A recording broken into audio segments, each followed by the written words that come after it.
Hi guys, thank you all for tuning in and welcome back to Sewing Clara. In today's video, we're gonna go over the steps that are necessary before you start your hand stitching project. So let's jump right into this. The first thing I like to do is to think properly about what type of material I want to be using. And when I say what type of material, I don't only mean the type as in is it gonna be a cotton fabric or a stretchy fabric, but also do I really have to go out and buy new fabric for my project? Because very often, especially if you plan on making something really small, you can use up fabric scraps that you might have at home, or you can upcycle some clothing pieces you no longer wear. One of my personal favorites to work with has been always denim. I like the feel. I absolutely love that the fabric is super sturdy.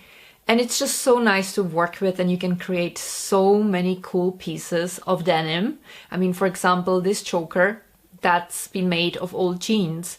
And same goes for this tissue hoodie or for this cute scented turtle. So there is so much you can do with denim. So if you have any old jeans that you don't like wearing anymore, you can definitely use them up for your hand stitching projects.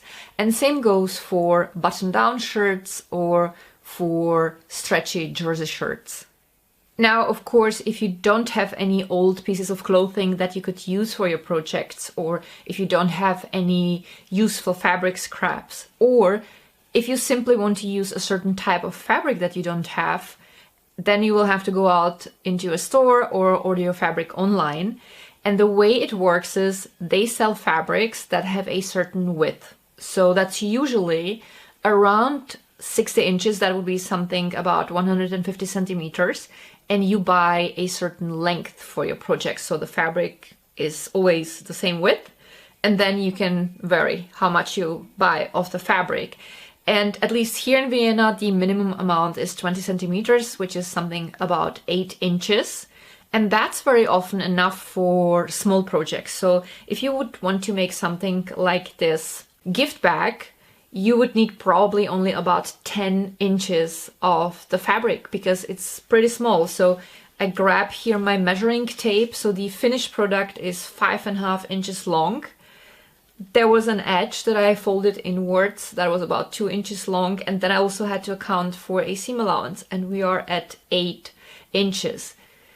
Although this fabric has a pattern, and if you want the pattern to be aligned a certain way, you will have to buy some extra. So you will have to go for a little bit more than when you would work with a unicolored fabric, or that would have a pattern where you don't care about how it's aligned. But again, you don't need to buy a huge amount of fabric. I recommend sitting down before you start your project and looking at the pattern for your piece and measuring a little bit around and calculating, and then deciding on the amount of fabric and not vice versa, because otherwise you will end up like some people with many fabric scraps in multiple boxes, and you'll be sitting on it and you won't know what to do with that. Or so I've heard. So anyway, before you go to the store, if it's a store where you have to go physically to get your fabric, I do recommend to sit down and look at the project description and make sure you have all your sewing supplies, because possibly there will be something you will have to buy as well, and it's always good when you have to go to the store only one time. After you bought your fabric, I recommend washing it first, because some fabrics like to shrink, especially fabrics that were made of cotton or linen.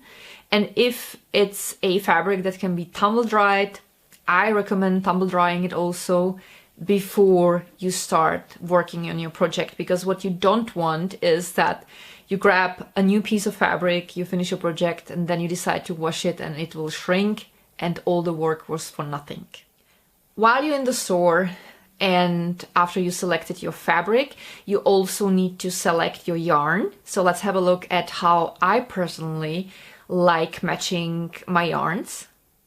I find the best way to explain it is to have a look at these three types of fabric. So we have here a piece of denim, which will represent all our unicolored fabrics. And then we have here two different patterns. So the checked fabric has only a few colors in the pattern, while this fabric has multiple colors. So it's a little bit different when it comes to deciding on what color of yarn you will pick for this one. So let's start with the checked fabric. So the main sections here are beige. So the natural choice would be a beige yarn. So I have here two beige yarns. One is a little bit darker, one is a little bit lighter. And when I place them on the fabric, it appears that this one would be the perfect choice. However, sometimes, or at least from my experience, I find that the yarns sometimes appear lighter or darker when they're on the spool. And when you unfold the yarn and place it on the fabric the way it will look when you will stitch through, it shows if it really matches. And when I do that, I honestly find that the lighter yarn that looked like a perfect match is almost too light. It looks almost white. And this one looks much better. It looks like it fits better, even though it looks darker on the spool. So that's my first tip. Always unfold the yarn and don't just hold it to the fabric. And the next tip is screw all rules. Go with whatever you find pretty, to be honest, because we have here dark brown, white, beige, and red. So you could, of course, also use a dark brown yarn when working with this fabric. You could also use white if you wanted to. And you could also use red. I think that all these would look good, and it's all about personal preference. And if you follow this logic, you can have a look at this pattern and you can see, okay, there is dark red, lighter red, dark and light green. We have also gold and white. So you could work with any green yarn that would look good on the pattern. Again, just unfold a little bit of the yarn. I find this one is a little bit too green for my taste. I think I would rather work with this lighter green, but that's again personal preference. Here we have a golden green, I would call this color. Then I have here kind of a golden shade of yellow. We could also work with red. All these colors would definitely work with this type of pattern. I think we could even grab the beige yarn and work with that one. And last but not least, let's have a look at the denim. So I have here two denim blue yarns. They both look like a really good match. And again, I would simply unfold the yarn. And I honestly think I would go with the darker one.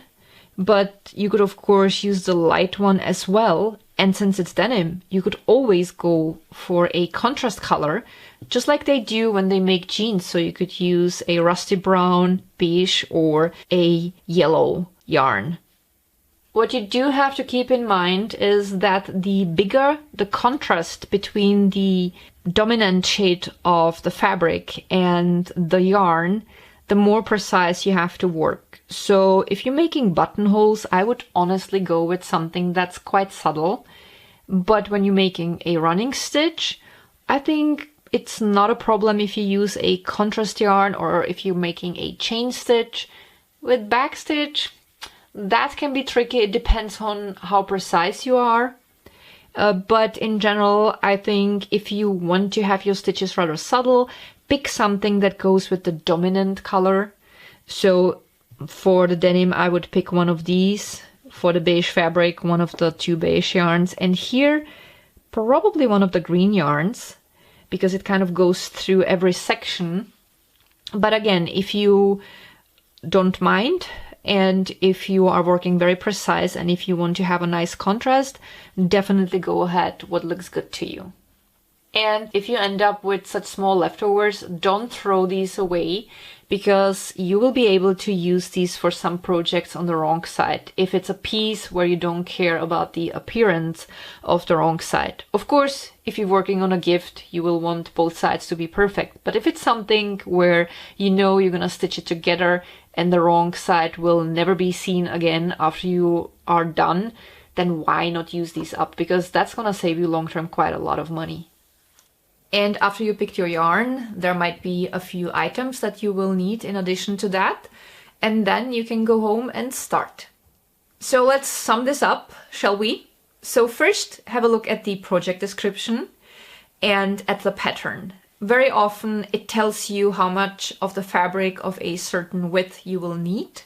or it will tell you how big the pieces of the fabric that you will be working with should be. And that will help you if you have to go to the store to decide how much of the fabric you have to buy. Then pick your yarn, make sure you have all your sewing supplies, and then when you're at home, always wash your fabric first. If you plan on tumble drying it, tumble dry the fabric first too, and ideally also iron it, and then you can jump into your project and start working on your piece. So that is it. I hope that this video has been helpful for you guys. Thank you all for tuning in, and happy sewing!